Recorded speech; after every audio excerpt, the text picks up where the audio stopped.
Les comportements de consommation alimentaire. Une série podcast du LIT Ouest-RL.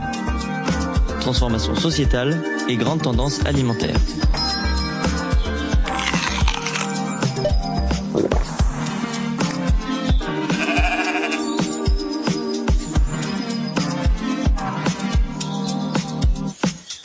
Aujourd'hui, on mange comme on vit, et nos manières de vivre conditionnent nos manières de manger. L'alimentation offre donc une grille d'analyse du changement social. Et comprendre ce changement revêt une importance primordiale pour appréhender les nouvelles pratiques et les tendances alimentaires. C'est ce qu'ont fait Bruno Hérault, Julia Gassi et Arnaud Lamy en février 2019. Dans le document de travail numéro 13 du Centre d'études prospectives du ministère de l'Agriculture et de l'Alimentation, il nous invite à décaler notre regard vers 6 grandes mutations de la société française. Il décrypte l'évolution de nos modes de vie afin de mieux comprendre les transformations de nos conduites alimentaires et ainsi aider les acteurs concernés à adapter leur stratégie en conséquence.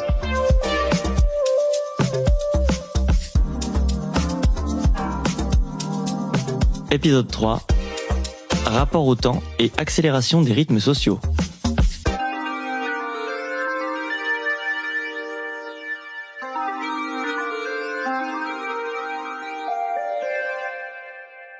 Dans ce 3e épisode, nous allons voir comment l'accélération de nos rythmes de vie a modifié notre rapport à l'alimentation.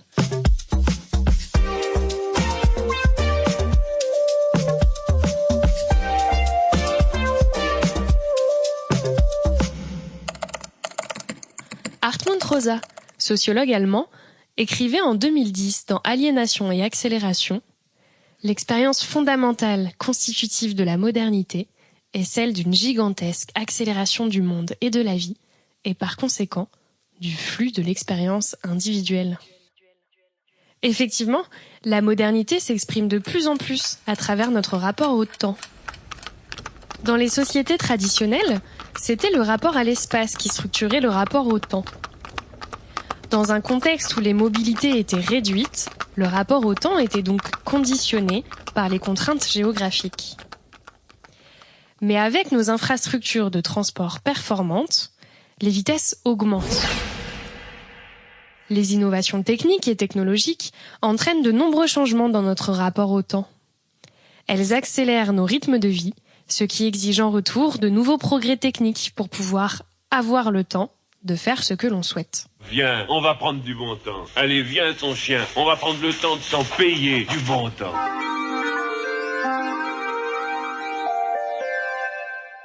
Cette accélération se manifeste à l'échelle collective, tout autant qu'à l'échelle individuelle. Et elle dicte nos modes de vie. Elle se ressent dans nos agendas professionnels, dans nos tâches domestiques, comme dans nos consommations, et bien sûr, sur notre alimentation. L'accélération des rythmes de vie va de pair avec une segmentation du temps. En réalisant nos activités de plus en plus vite, nous pouvons faire de plus en plus de choses dans une seule et même journée.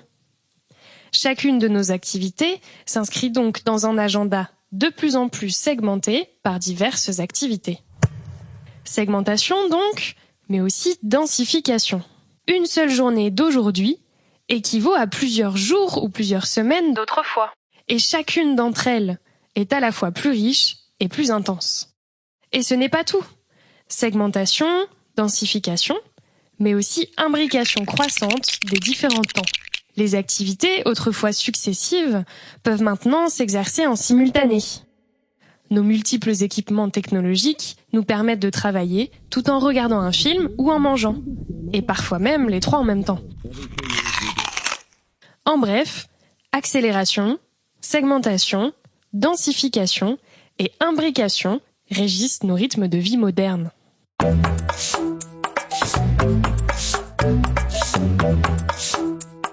Dans ce contexte, l'alimentation devient une activité secondaire.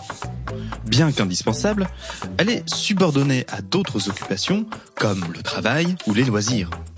Au quotidien, elle s'adapte à nos modes de vie et s'imbrique de plus en plus dans nos autres activités.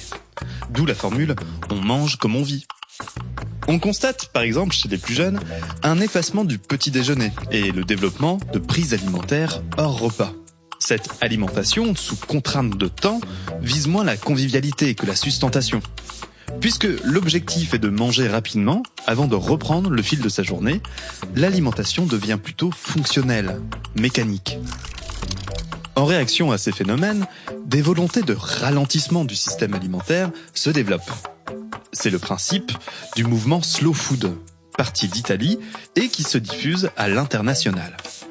Mais ces initiatives restent très minoritaires en France et n'ont presque pas d'impact réel à large échelle sur les modes de vie.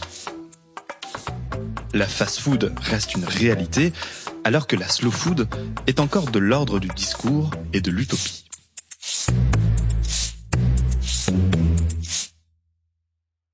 Ainsi, les temporalités des mangeurs sont de plus en plus flexibles et dérégulées. L'opposition entre temps alimentaire contraint et temps alimentaire choisi est de plus en plus importante. On distingue les prises alimentaires solitaires, souvent rapides ou lors de d'autres activités, et les prises collectives, conviviales et plus festives. Au quotidien, la cuisine est considérée comme un temps domestique, pas toujours très agréable. Alors que les temps alimentaires associés aux loisirs sont beaucoup plus valorisés, comme le démontre la multitude des émissions et des shows télé culinaires. Dès la première épreuve, le jeune apprenti va tenter de séduire le jury avec une assiette gourmande et colorée.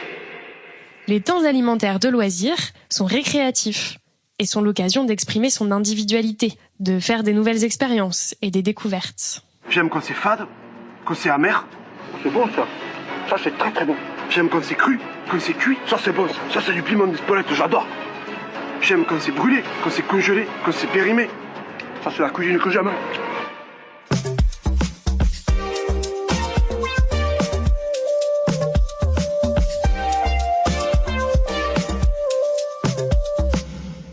Enfin, le besoin de gagner du temps se traduit concrètement par la recherche croissante de nouveaux services alimentaires.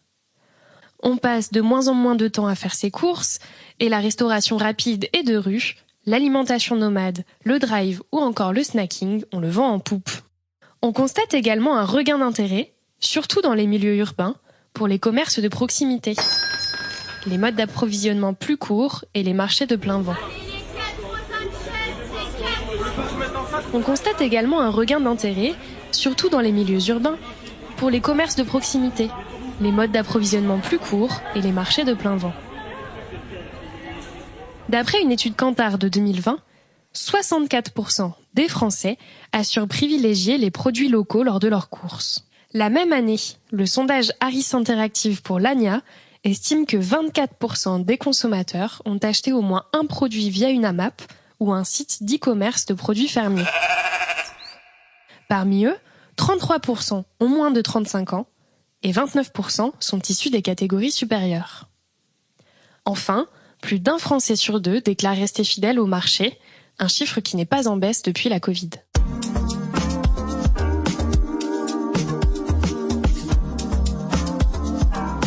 Merci de nous avoir écoutés. Dans le prochain épisode, nous nous demanderons en quoi la sensibilité croissante à la santé et au bien-être des consommateurs oriente-t-elle nos conduites alimentaires.